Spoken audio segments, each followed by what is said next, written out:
Hello hello hello. ठीक है। So sorry बेटा, आज फर्स्ट डे है, नोट्स ट्रांसफ़र नहीं हो रहे हैं, दैट इज़ द रीज़न थोड़ा सा लेट हो रहा था। सो कहाँ थे हम? डायरेक्ट और इनडायरेक्ट टैक्स। तो पहला क्या क्वेश्चन था? The first question was tax कौन लेता है? गवर्नमेंट लेती है। द सेकेंड आंसर क्वेश्चन, क्यों लेती है?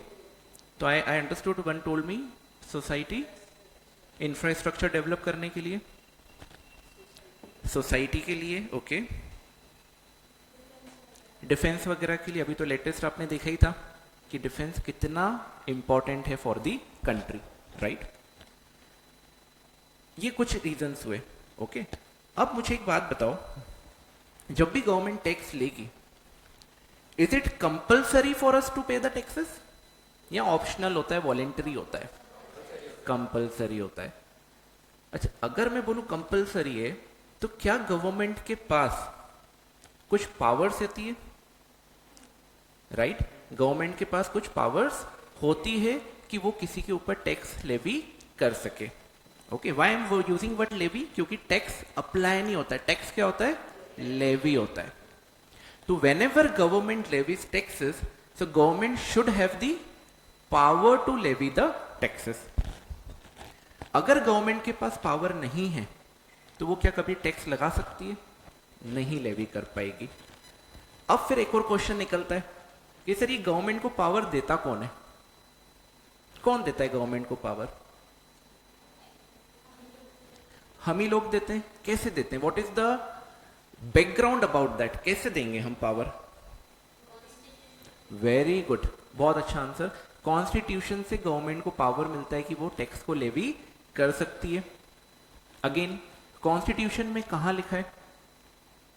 ओके, तो कॉन्स्टिट्यूशन ऑफ इंडिया में 3 लिस्ट दिए। ओके, आपको पता है जैसे आप नोटबुक रहती है आपकी, सिलेबस आप जो पढ़ते हो, स्टडी मटेरियल रहता है, तो क्या उसमें इंडेक्स में सारे सेक्शंस, सारे चैप्टर्स होते हैं?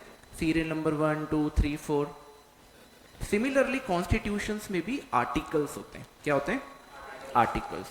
तो कॉन्स्टिट्यूशन में आर्टिकल के अंदर गवर्नमेंट को पावर दिया है कि वो इनकम पर टैक्सेस ले सकती है। देखिए, टैक्सेस बहुत टाइप के होते हैं। डायरेक्ट टैक्स होता है, इनडायरेक्ट टैक्स होता है। डायरेक्ट टैक्स में भी बहुत सारे टाइप्स होते हैं, इनडायरेक्ट टैक्स में भी बहुत सारे टाइप होते हैं। आपके सिलेबस में डायरेक्ट टैक्स में क्या है? Income tax. इनडायरेक्ट टैक्स फिर जीएसटी आ जाएगा, कस्टम। इनकम टैक्स पर टैक्स लगाने का जो राइट है वो किसके पास है?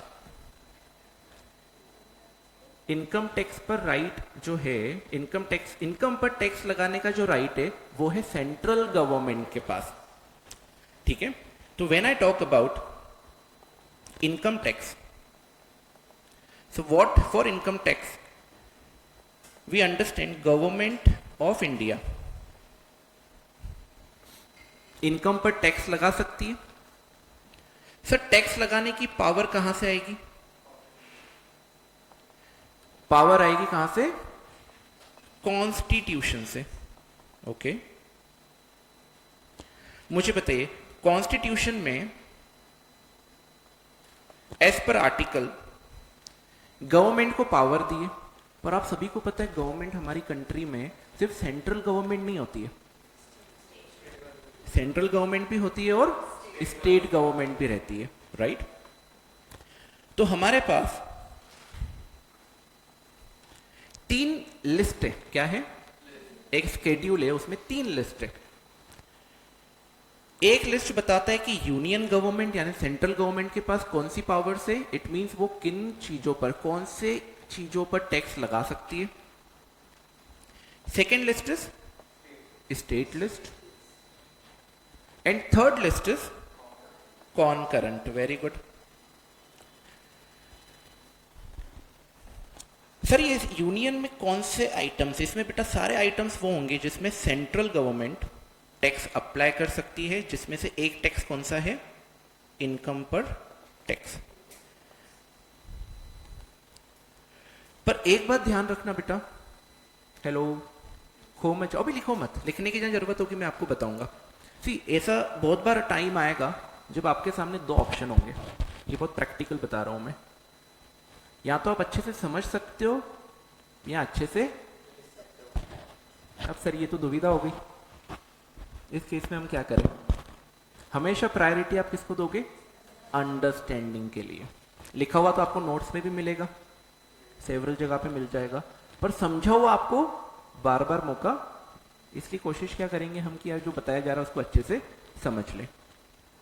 और ये फिर मेरा कमिटमेंट है आपसे, अगर आप अच्छे से समझोगे कोई आपको लिखने से नहीं रोक पाएगा एग्जाम में। आप चाहे कॉपी में लिखो, चाहे, वो बात अलग है कि हम नोट्स प्रॉपर बनाएंगे, but once you understand you will be able to write. Income tax की पावर सेंट्रल गवर्नमेंट को यूनियन लिस्ट से आती है, राइट? मुझे बताओ, इनकम टैक्स पर जब टैक्स लगाएगी, यहां पर एक और चीज मेंशन है, अदर देन एग्रीकल्चर इनकम। क्या मेंशन है बेटा? Other than agriculture income. Means government को, सेंट्रल गवर्नमेंट को पावर तो दिया किस पर टैक्स लगाने का? इनकम पर टैक्स लगाने का। किसने दिया? कॉन्स्टिट्यूशन ने। पर कौन सा पावर छीन लिया? एग्रीकल्चर पर टैक्स लगाने का। तो सर के एग्रीकल्चर पर टैक्स लग ही नहीं सकता। अभी तक तो बेटा एग्रीकल्चर पर टैक्स नहीं है, ये हम ग्रेजुअली पढ़ेंगे जब भी सब्जेक्ट में आगे जाएंगे। पर बहुत इंपॉर्टेंट पॉइंट ये है कि स्टेट गवर्नमेंट को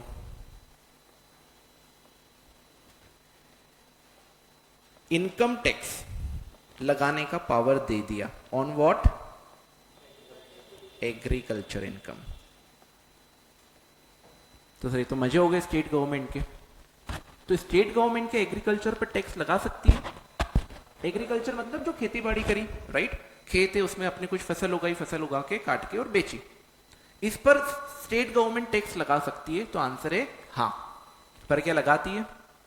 तो आंसर है नो।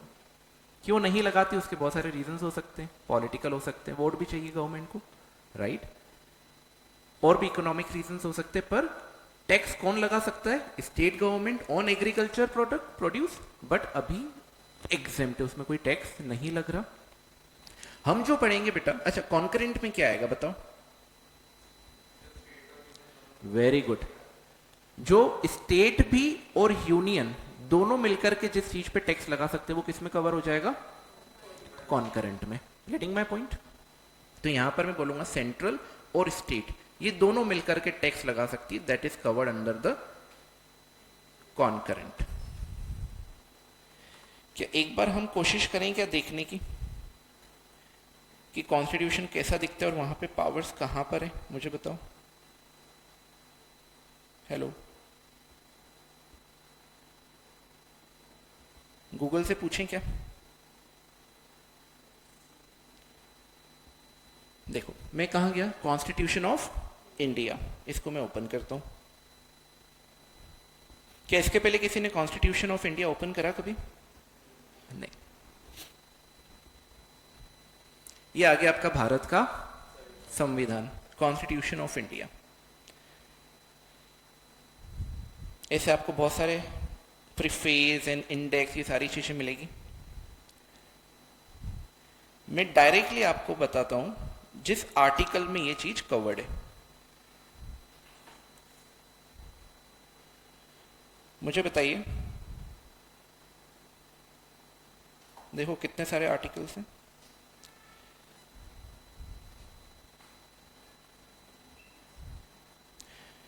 क्या आपको ये दिख रहा है?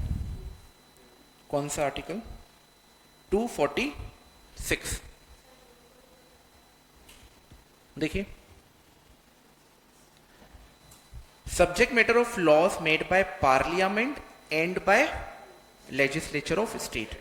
यानी इसमें वो कवर्ड है कि जो subject matters parliament mean central government और स्टेट ये दोनों कवर कर सकते हैं। सब्जेक्ट मैटर मीन्स वो सारे पॉइंट्स जिस पर ये कुछ इनपुट दे सकते हैं, कुछ बना सकते हैं, राइट? अब यहां पर व्हेन आई गो टू 246,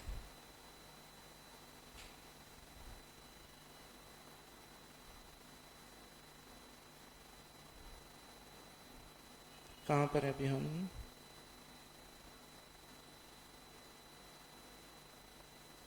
मुझे बताना आपको दिखे तो कौन सा आर्टिकल आया अभी? Hello, okay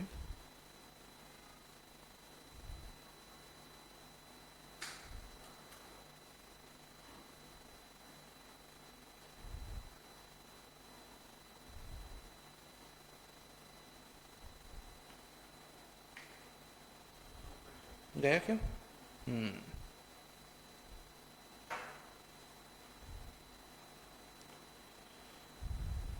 very good. 246 पर हम आ गए। अब मुझे यहां बताओ,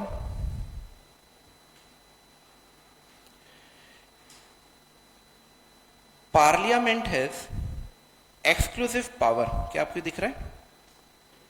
parliament have exclusive power to make laws with respect to any matter enumerated in list 1। मुझे बताओ लिस्ट 1। तो हम जो यहां पर लिस्ट की बात कर रहे थे, कहां पर? ये वाली, ये कौन सी लिस्ट है? List 1, union list.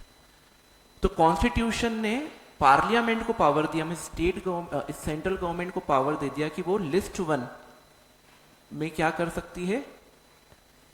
what government can do? क्या कर सकती है? क्या पावर दे दिया? To make laws with respect to any matters enumerated in list 1। List 1 में जितने भी मैटर्स है उससे आधारित, उससे रिलेटेड लॉस बना सकती है। तो सर लिस्ट 1 में कौन से मैटर है जो हमें काम का है? वो है इनकम पर टैक्स। इनकम पर टैक्स पर पार्लियामेंट क्या बना सकती है? लॉ बना सकती है। अब हम देखते हैं कि स्केड्यूल 7 में, जिसकी बात कर रहे हैं, 7th स्केड्यूल लिखा है, उसकी यूनियन लिस्ट में क्या ऐसा दिया हुआ है जो पावर देता है गवर्नमेंट को कि वो टैक्स इनकम पर लगा सकती है। ओके, उसके लिए फिर हमें आना पड़ेगा पीछे। मुझे बताना आपको कहीं 7th स्केड्यूल दिखे तो। ये 5th आया? 5th स्केड्यूल चल रहा है? बहुत छोटा है क्या? This is 6th।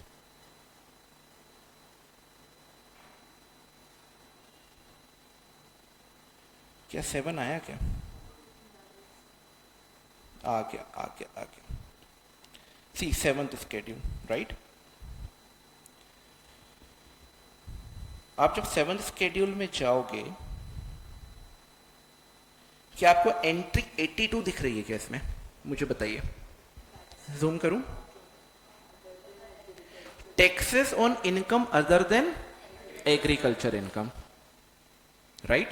It means ये हम पढ़ रहे हैं 7th स्केड्यूल लिस्ट 1, उसमें हमने क्या देखा? एंट्री 82।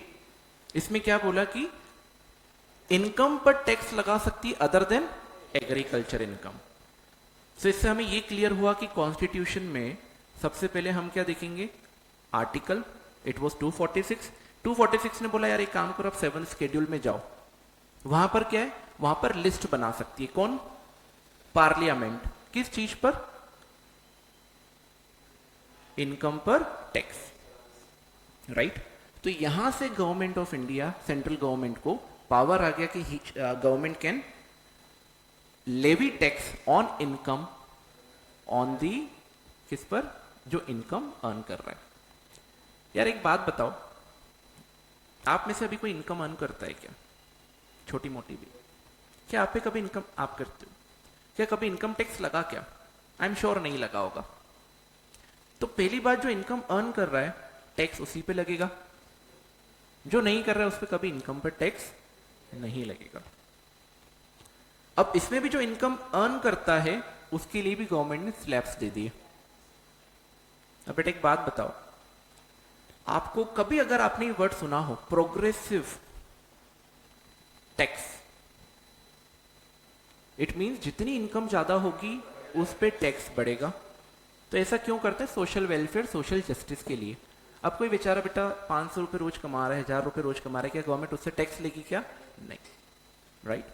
तो टैक्स जब लगता है इट इज ऑन इनकम, और इनकम पर टैक्स यहां से पावर मिला, नॉन इनकम पर टैक्स गवर्नमेंट नहीं लगा सकती।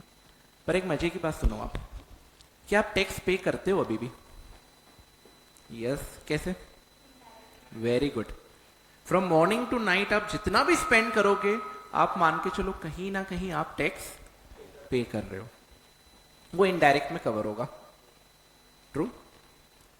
इसलिए टैक्स को पढ़ना हर किसी के लिए जरूरी है। रीजन बीइंग समवेयर और other point of your time in life आप या तो इनडायरेक्ट टैक्स पे कर रहे होंगे या फिर डायरेक्ट टैक्स पे कर रहे होंगे। ओके अब मुझे एक बात बताओ, ये तो बात हो गई किसकी, पावर्स की। इन जनरल में पूछ रहा हूं गवर्नमेंट के पास मनी के सोर्स कौन कौन से होते हैं जहां से गवर्नमेंट को पैसा मिले? क्या सिर्फ टैक्सेशन होता है? सर टैक्स तो एक पार्ट है। अगर आप बात करोगे टैक्स और आपके सिलेबस में इट इज डायरेक्ट टैक्स और इनडायरेक्ट टैक्स, ये तो एक फ्रैक्शन है जिससे गवर्नमेंट का रेवेन्यू जनरेट होता है। अपार्ट फ्रॉम दिस क्या गवर्नमेंट के पास और भी कहीं से पैसे आते हैं क्या? बोलो। वेरी गुड, लोन से आ सकते हैं। कहीं और से भी पैसे आ सकते हैं क्या? क्या गवर्नमेंट का खुद का बिजनेस भी होता है? आपको अगर पता हो गवर्नमेंट की खुद की भी कंपनीज होती है, पीएसयूज होती है, LIC इज वन एग्जांपल। कुछ सेमी गवर्नमेंटल होती है, पब्लिक प्राइवेट पार्टनरशिप, वो गवर्नमेंट की एंटिटीज होती है। तो गवर्नमेंट की जो एंटिटी होती है उस पर भी गवर्नमेंट रेवेन्यू जनरेट करती है। Getting my point? अब मैं आपको सिर्फ 2 पॉइंट लिखवाऊंगा, अब आप लिख सकते हो।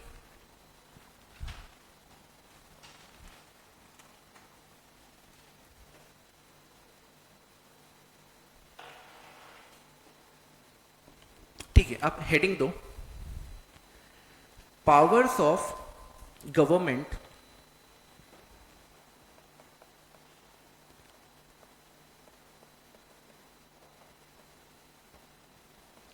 To collect taxes.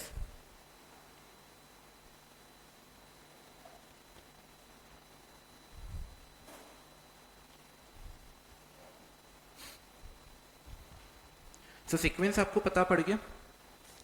Article 246, schedule 7, list, entry 82, list 1 entry. ठीक है, तो लिखिए article 246, article 246 of Indian constitution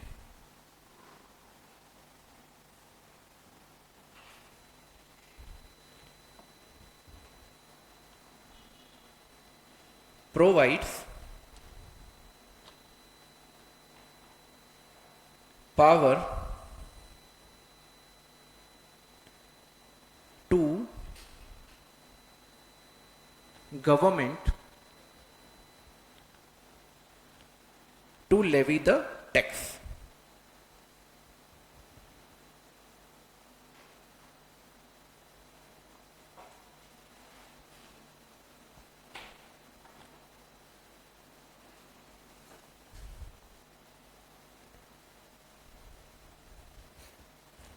article 246 point change करके लिखो,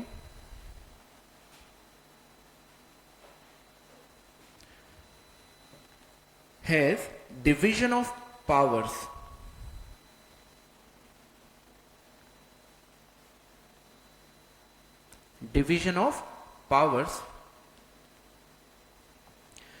between parliament and state.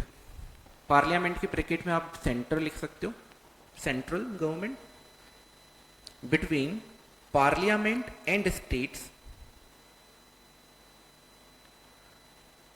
Through the 7th schedule, through the 7th schedule।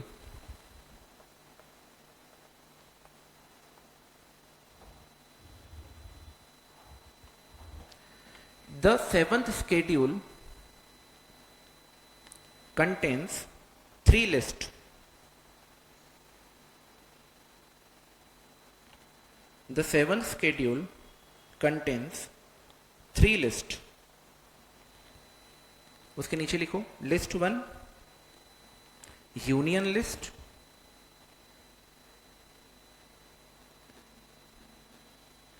List 2 state list, list 3 concurrent list.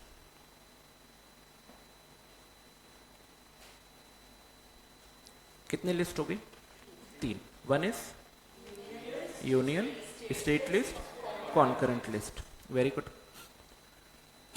अब आप मुझे बताओ यूनियन लिस्ट में क्या लिखेंगे हम? पार्लियामेंट की पावर, स्टेट लिस्ट में एंड कॉन्करेंट में दोनों की। तो लिखिए in union list parliament has, in union list parliament has exclusive power, spelling देखनी तो you can see exclusive power to make laws, LAWS, laws on taxes like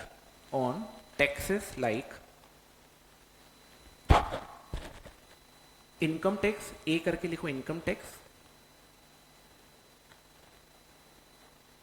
custom duties,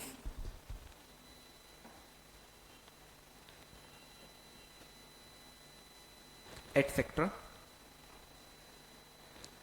under state list,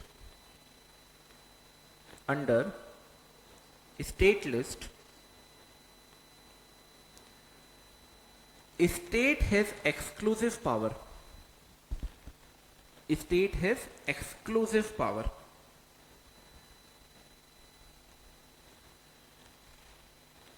अच्छा एक बात बताइए, यहां मैं word exclusive use क्यों कर रहा हूं? एक्सक्लूसिव का मतलब क्या हुआ? सिर्फ उसी के पास वो पावर है। इट मीन्स जो मैटर यूनियन लिस्ट में दिए क्या उस पर स्टेट गवर्नमेंट कभी लॉ बना पाएगी?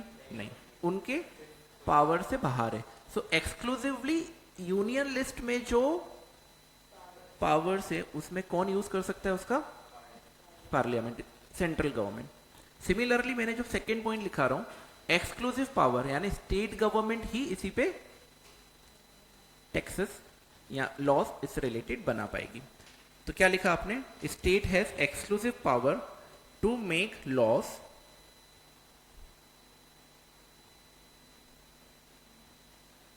On subject like,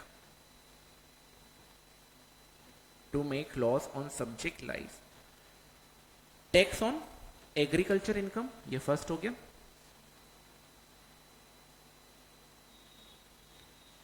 comma stamp duty,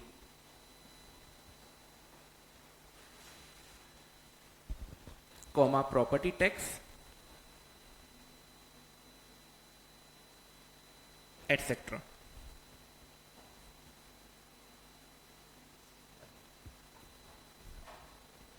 right? क्या बच गया? Concurrent, both. Very good. So under concurrent list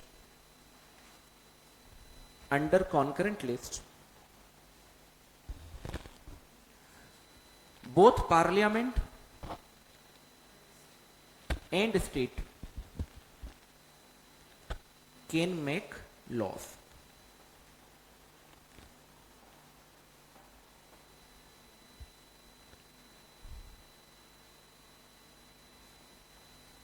लिखा आपने? ओके, ठीक है।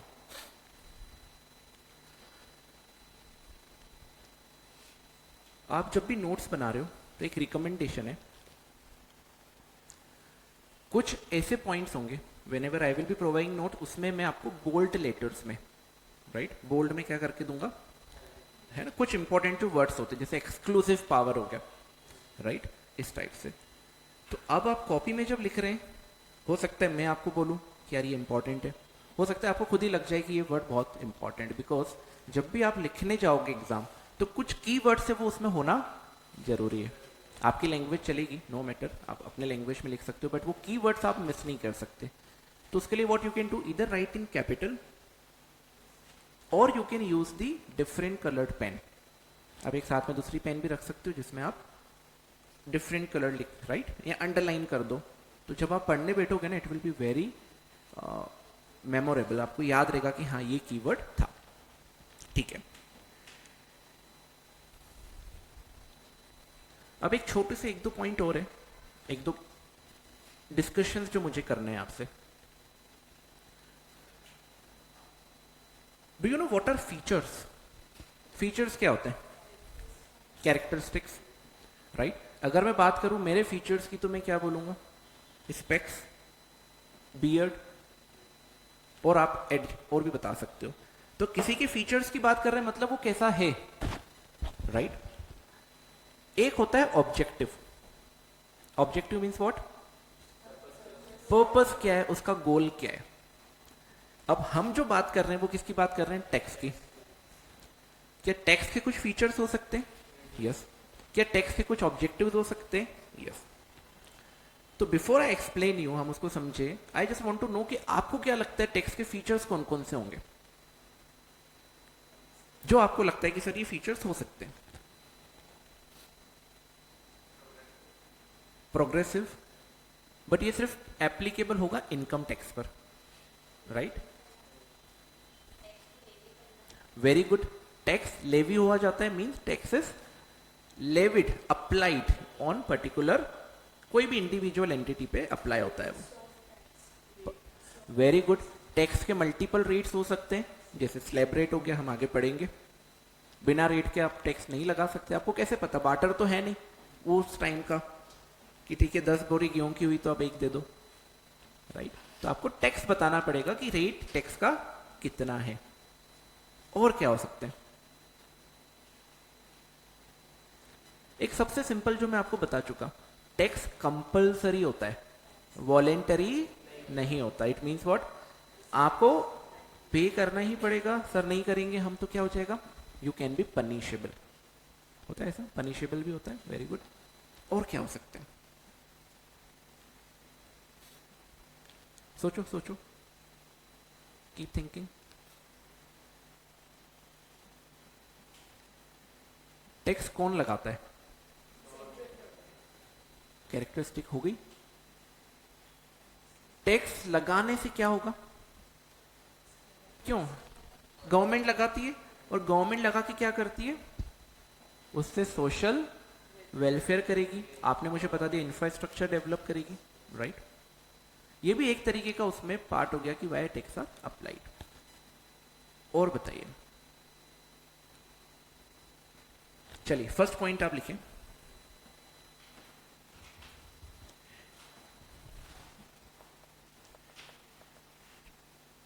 Taxes are compulsory, not voluntary. Taxes are compulsory, not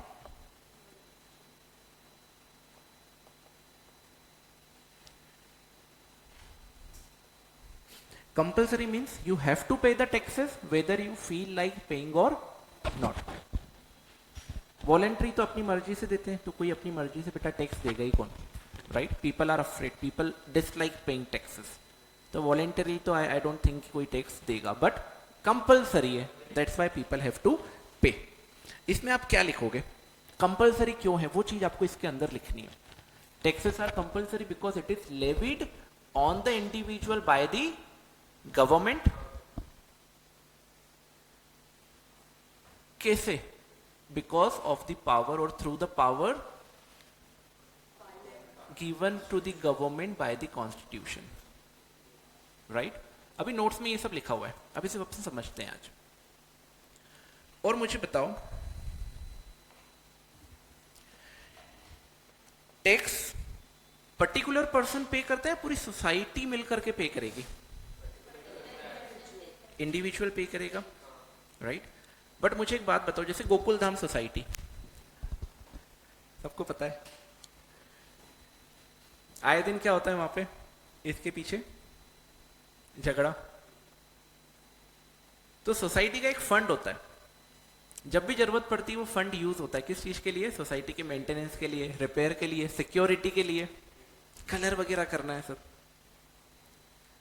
क्या सब मिलकर के सोसाइटी को पैसे देते हैं क्या? यस, सब मिलकर के देते हैं। तो सोसाइटी के पास जो पैसा आता है, क्या मैं बोल सकता हूं हर एक पर्सन उसको कंट्रीब्यूट करता है? राइट? अब इमेजिन करो कि गवर्नमेंट एक वाइडर सोसाइटी बन गई। वो छोटी सोसाइटी है जिसमें सिर्फ मेंबर्स का भला हो रहा है। यहां पर अगर मैं नेशन वाइड टैक्स की बात करूं तो यहां पर कंट्रीब्यूशन जैसे सोसाइटी के मेंबर से लिया जा रहा है, वैसे किससे लिया जाएगा? इंडिविजुअल से लिया जाएगा। आगे हम पढ़ेंगे, अभी मैं बहुत टेक्निकल नहीं बनाना चाह रहा। आगे जाके इंडिविजुअल की डेफिनेशन भी है, एंटिटी की डेफिनेशन भी है, पार्टनरशिप की डेफिनेशन भी है, एलएलपी की डेफिनेशन है, कंपनी की डेफिनेशन है, एओपी है, बहुत सारी चीजें। पर अभी इसको हम सिंपल रखते हैं कि कोई भी पर्सन टैक्स देगा।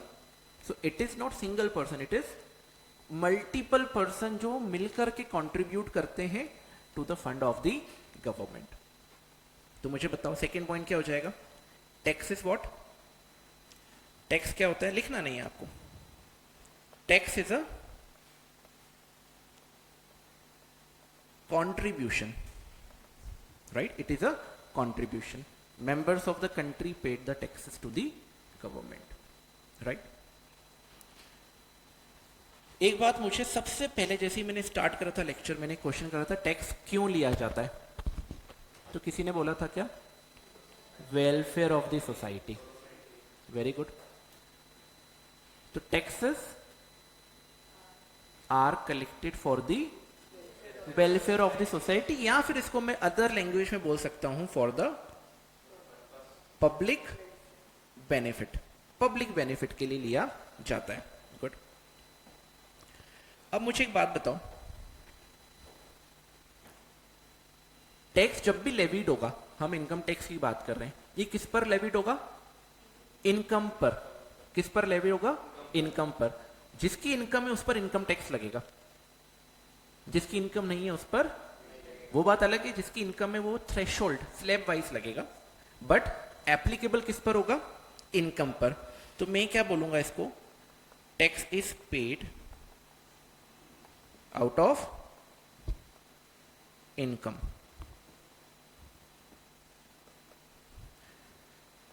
Of the year.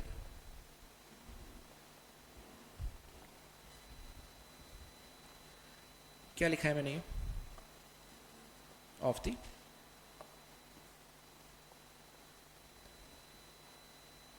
Sir, of the year क्यों बोला? आपको पता है इनकम टैक्स जब भी लेविड होता है वो पर्टिकुलर ईयर की इनकम पर लेविड होता है।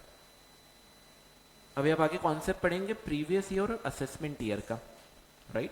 आप में से कितने बच्चे अकाउंट्स पढ़ के आए? ओके। अकाउंट्स में कौन सा ईयर चलता है? Financial year, from 1 April to 31 March. अब क्या होता है बेटा, जब भी आप अब इनकम टैक्स पढ़ोगे, कॉन्फिडेंट आएगा, प्रैक्टिकल करोगे, तो हो सकता है आपके कुछ क्लाइंट्स अपने आप बन जाए जिनके आप रिटर्न्स फाइल करो। नहीं भी बनेंगे तो घर वाले, आपके सिबलिंग्स, राइट? तो आप रिटर्न फाइल करोगे उनके। अब सबसे पहला क्वेश्चन कि आपको डॉक्यूमेंट कौन से चाहिए? मल्टीपल डॉक्यूमेंट्स चाहिए हो सकते हैं, बट वो कौन से पीरियड के चाहिए होंगे? जब भी आप पर्टिकुलर टैक्स रिटर्न फाइल करोगे तो कौन से ईयर का डॉक्यूमेंट आपको चाहिए रहेगा? उस साल के अप्रैल से लेकर मार्च तक। तो जब भी टैक्स लिया जाता है, it is given out of the income of that particular year. Getting my point? क्या इसमें कुछ डाउट है अभी तक आपको? पॉइंट 1 2 3 4 मुझे बताइए।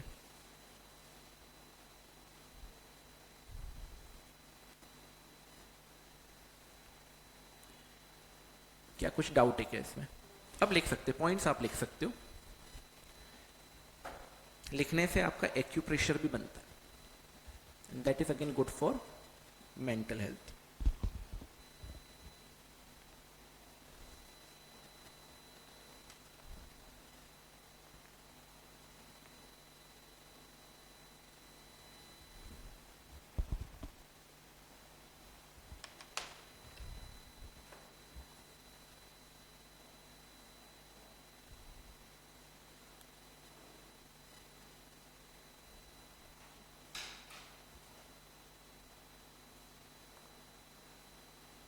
सॉरी,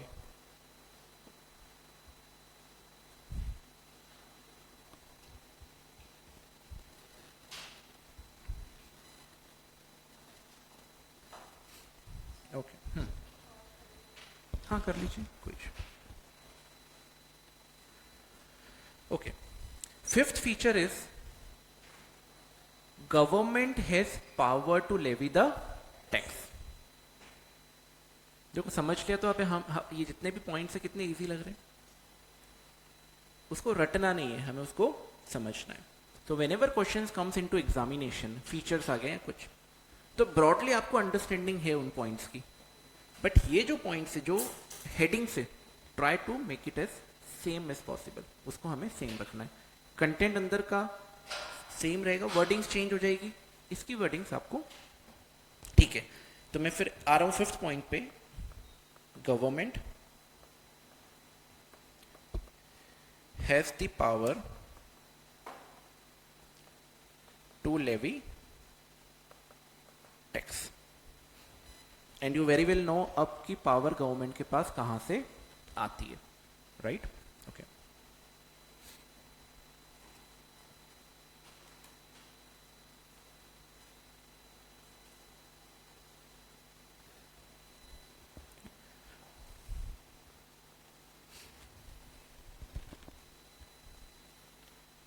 एक स्टोरी सुनाता हूं।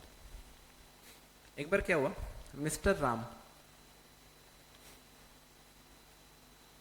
ये हम ले लेते हैं मिस्टर छगनलाल, ज्यादा सूट होगा। तो मिस्टर छगनलाल थे, अपने सीए के पास गए, सीए ने उनका रेवेन्यू देखा, इनकम देखी, टैक्स निकाला और टैक्स भरवा दिया। अब बताओ बेटा, नॉर्मल जो इंसान होगा टैक्स भरने के बाद उसका मूड अच्छा होगा कि खराब होगा? खराब होगा। अब वही हालत उनकी थी, फ्रस्ट्रेशन में वो आ रहा है गाड़ी चला के, देखा है ना कैसे रोड पे गाड़ी चलाते हैं फ्रस्ट्रेशन में, राइट? फ्रस्ट्रेशन अंदर है पर हो सकता है वो गाड़ी से किसी और का। अब एक बात बताओ, ये टैक्स भर के आ गए महाशय, टैक्स भर के जा रहे हैं अपने घर पर, घर के बाहर रोड में गड्ढा और उनकी स्ट्रीट लाइट भी बंद होती थी। होता है ना, हम टैक्स दे के आ रहे हैं, हम क्या चाहेंगे कि हमें क्या मिले, पूरी फैसिलिटी मिले। तो अब उनका है ना जो फोकस हो गया, ऐसा होता है, आप देखना, अगर आपको कोई चीज पसंद है ना तो आपको हर जगह वही चीज दिखेगी। हेलो, मैं चीज की बात कर रहा हूँ, पर्सन की बात नहीं कर रहा हूँ, राइट?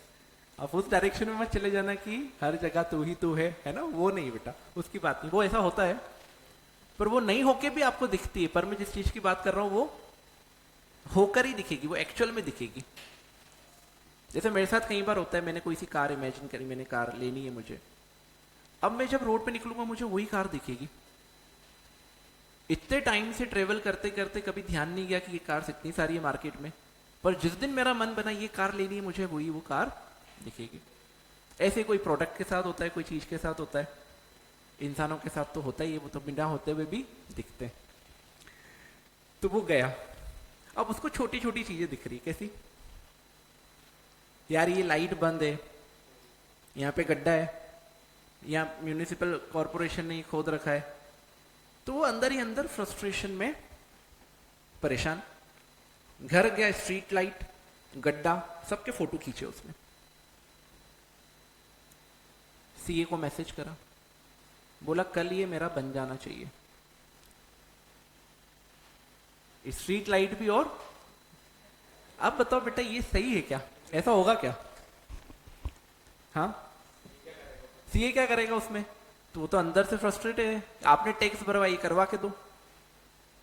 तो बेटा सीए एक बात समझाता है उसको कि आप जो टैक्स भर रहे हैं वो डायरेक्ट बेनिफिट के लिए नहीं है,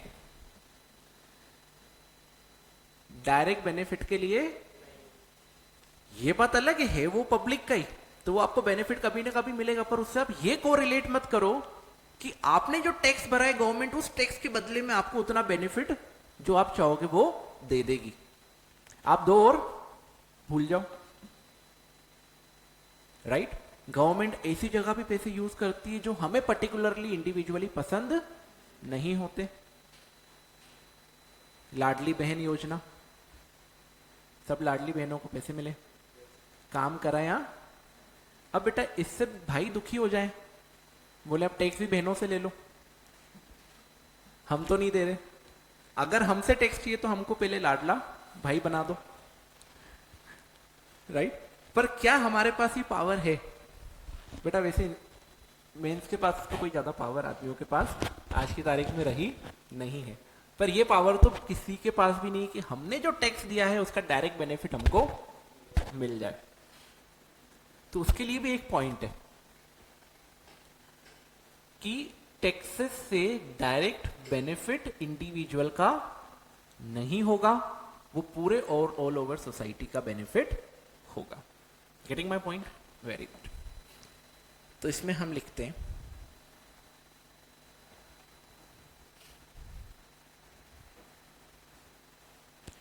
tax is not the cost of the benefit.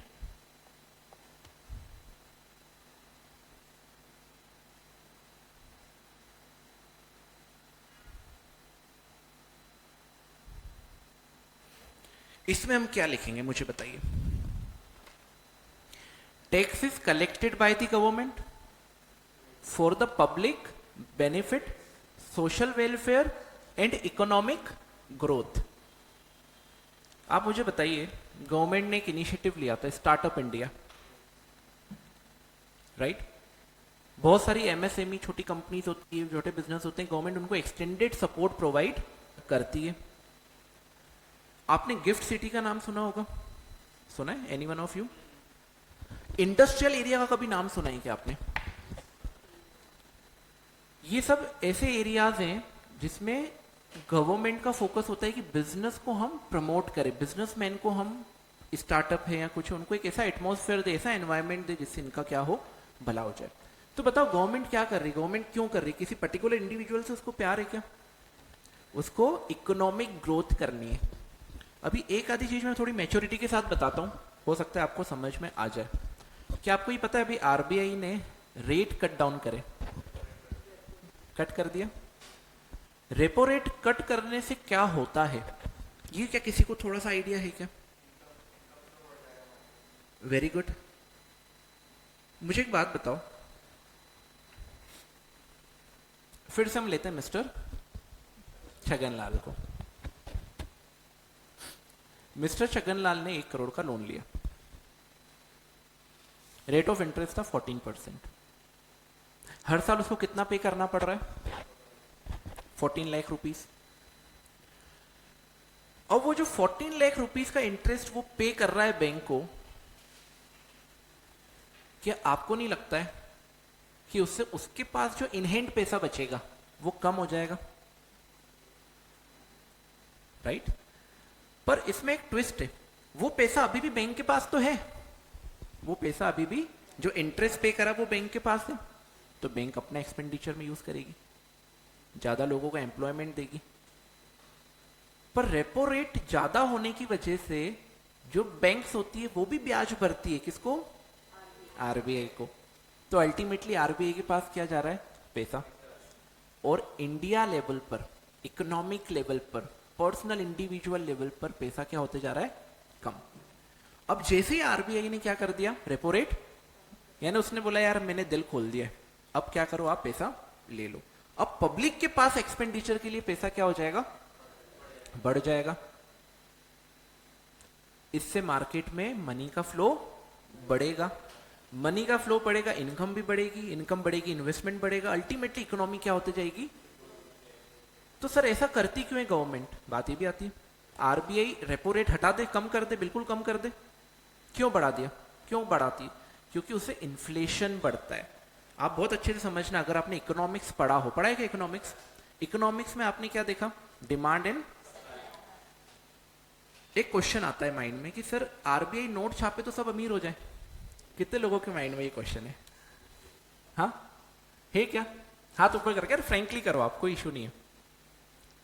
RBI जब नोट छाप सकती है तो हर किसी को अमीर क्यों नहीं बना देती है? उनके पास नोट प्रिंटिंग मशीन है, बनाते जाए। पर बेटा प्रोडक्शन तो कंट्री में लिमिटेड है। मैं आपको कितना भी पैसा दे दूं, पर प्रोडक्शन तो, जो ब्रेड 100 एक दिन में अगर 10 ब्रेड का प्रोडक्शन हो रहा है और 100 रुपए लोगों के पास, तो 10 रुपए की ब्रेड मिलेगी। मैं 200 रुपए कर दूं, पर ब्रेड अगर 10 ही है तो कितने की हो जाएगी? 20 रुपए की। तो इन्फ्लेशन मतलब प्राइस बढ़ते जाएंगे। तो पैसा ज्यादा मार्केट में देने से कुछ नहीं होगा जब तक आपका प्रोडक्शन ज्यादा। Same applies with tax. जब टैक्स रेट कम होते हैं, लोगों के पास पैसा, डिस्पोजल इनकम बढ़ जाए, डिस्पोजेबल इनकम बढ़ती है। It means what? अगर मैं टैक्स कम पे कर रहा हूं, मतलब मेरे हाथ में पैसे ज्यादा बच गए, पैसे ज्यादा बचे तो मैं ज्यादा खर्चा करूंगा, ज्यादा खर्चा करूंगा तो इकोनॉमिक फिर एक्सेलरेट करेगी। अब ये आप रेपो रेट से देखो, चाहे टैक्स से देखो, गवर्नमेंट के पास ऐसे टूल्स होते हैं, ऐसे टूल्स होते हैं जिससे गवर्नमेंट इकोनॉमी को क्या करती है, कंट्रोल करती है, ऑपरेट करती है। इकोनॉमी में साइकिल होती है, एक होती है बूम ग्रोथ वाली, एक डिप्रेशन वाली होती है। जो डिप्रेशन जब आता है इकोनॉमी में, यानी बिजनेस कम होते जाते हैं, इनकम लेवल कम होते जाती है, तो गवर्नमेंट टैक्स भी कम करेगी और रेपो रेट भी कम करेगी, मनी सप्लाई मार्केट में बढ़ा देगी, और भी बहुत सारे तरीके। But tax point of view से हम क्या समझ रहे हैं कि tax can be a tool to control the economy. तो ये जो पॉइंट है, मुझे एक बात बताओ, tax is not the cost of the benefit. इसमें हमारा क्या आ गया कि ये पर्टिकुलर इंडिविजुअल को बेनिफिट नहीं करेगा, इकोनॉमिक ग्रोथ के लिए यूज होगा, और किसके लिए यूज होगा? वेलफेयर के लिए यूज होगा। आगे जो मैंने बताया वो आएगा, ऑब्जेक्टिव में आएगा। तो मुझे बताओ 7th point, tax is for economic growth and public welfare.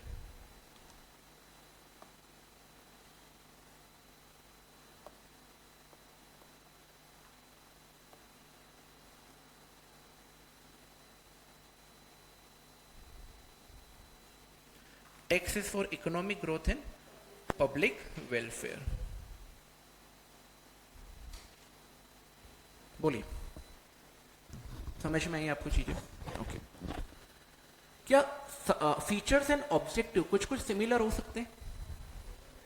हो सकते हैं। मैंने गॉगल पहन लिया, मैं अच्छा दिख रहा हूं, तो गॉगल में जो पहना हुआ है वो एक फीचर है, पर पहनने का ऑब्जेक्टिव क्या था वो अलग है। पर ऑब्जेक्टिव में भी वो कवर होगा। और तो सिमिलरली सोशल वेलफेयर फीचर भी हो सकता है और सोशल वेलफेयर ऑब्जेक्टिव भी हो सकता है, राइट? तो अगर मैं ऑब्जेक्टिव की बात करूं, बेटा ब्रेक फ्रेक लेते हो क्या आप लोग? लेते हो क्या?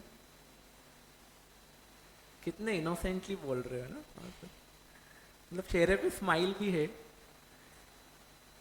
और बोल भी नहीं पा रहे। चाहिए क्या ब्रेक? चलो ले लेते हैं हम, पर टाइम तो हो गया अब, है ना? 8 मिनट तो पड़े, हम निकाल लेते हैं। कल से ब्रेक में ध्यान रखूंगा, आज क्लास लेट स्टार्ट हुई है ना, तो इसलिए ब्रेक हम सेक्रीफाइस कर देते हैं, ठीक है? कल से आपको ब्रेक मिल जाएगा। तो उससे पहले हम बात करते हैं कुछ ऑब्जेक्टिव्स की, ठीक है? मुझे बताओ, एक पहला ऑब्जेक्टिव तो आप सिंपल सी बात लिख लो, जो फीचर्स में कवर हुआ वो क्या था? Social welfare. अच्छा, आपको नोट्स में बेटा ये जो ऑब्जेक्टिव्स हैं, इसके हेडर्स, ये पॉइंट्स तो रहेंगे, जो कंटेंट रहेगा उसको भी सिंप्लीफाइड कर दिया। और जो उसमें की वर्ड है उसको मैंने क्या कर दिया है, हाईलाइट बोल्ड कर दिया है, ठीक है। तो आप लिख रहे हो, it will retain in memory, memory retention के लिए अच्छा है, पर नोट्स में जब आप पढ़ोगे तो आपको वहां सारा लिखा हुआ मिलेगा, ठीक है।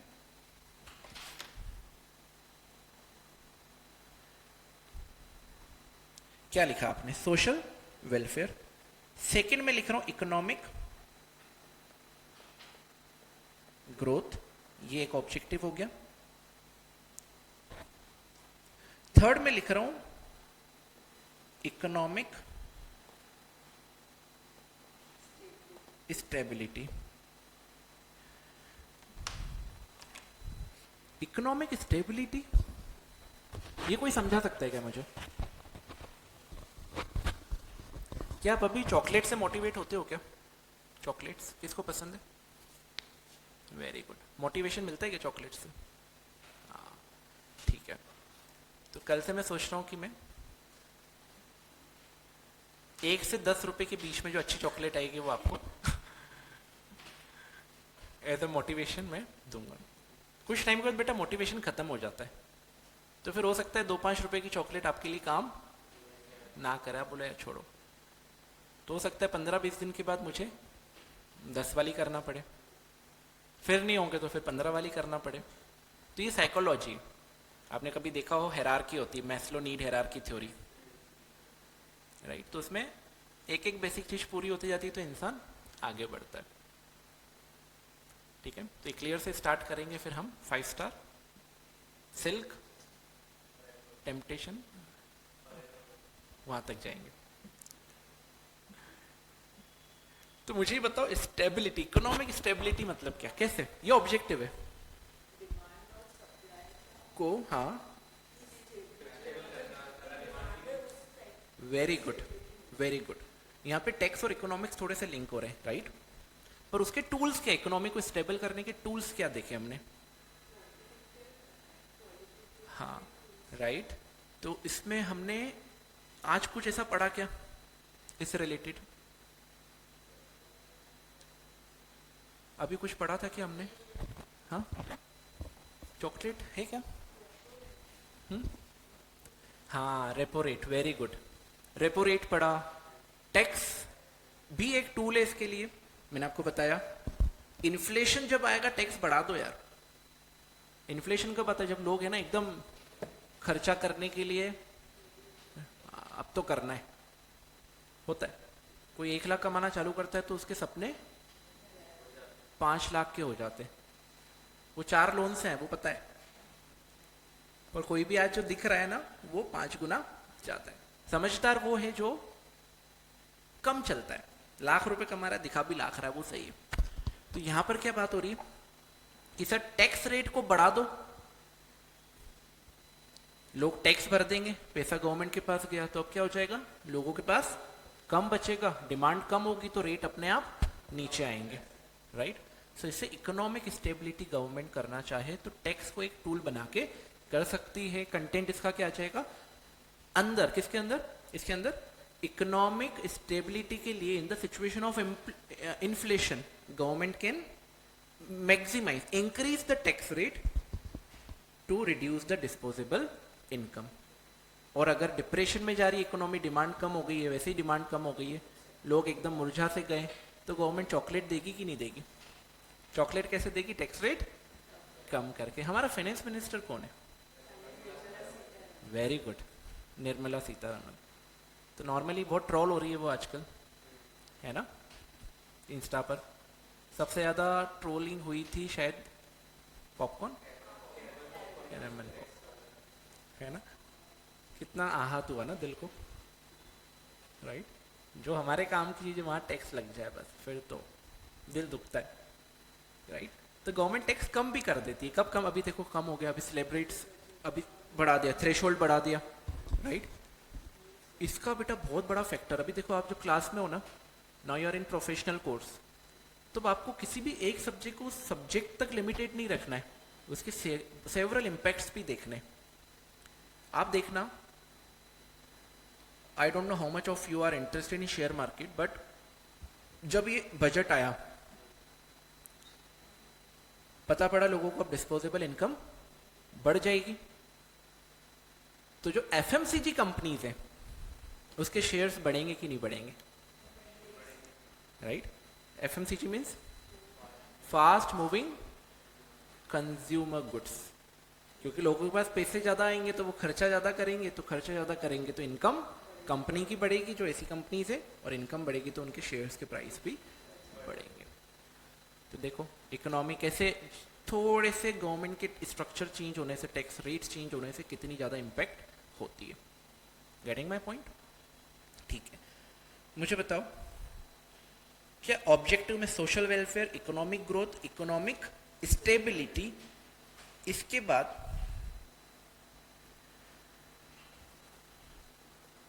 हमने देखा था गवर्नमेंट के पास जो पैसे आते हैं उसमें से एक जो तरीका होता है वो टैक्स का होता है, राइट? तो ये भी एक ऑब्जेक्टिव हो गया गवर्नमेंट का, किस चीज का? Tax is collected for as a revenue to the government. Very good, revenue to the government.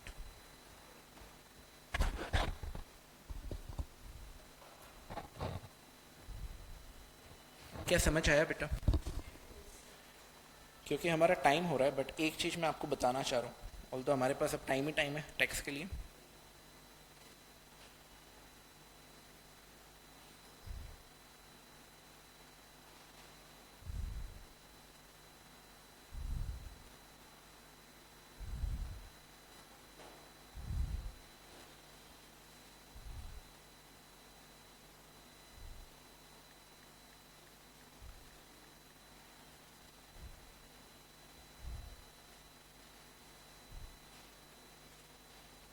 क्या कभी आपने वेबसाइट विजिट करी? Very good. ये हमारी बाइबल हो गई टैक्स के लिए, है ना?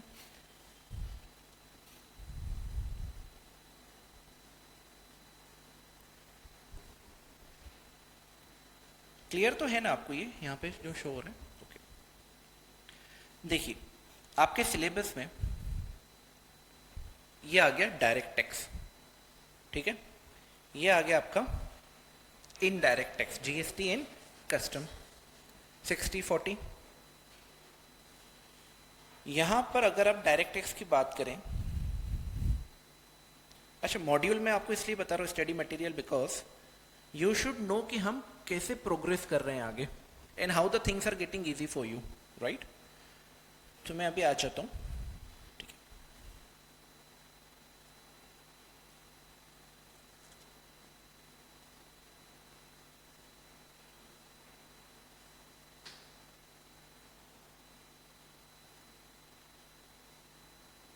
देखिए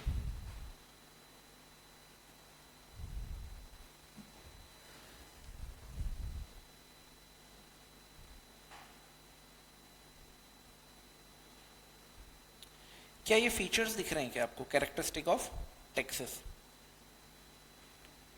tax is compulsory and not voluntary. Tax is a contribution.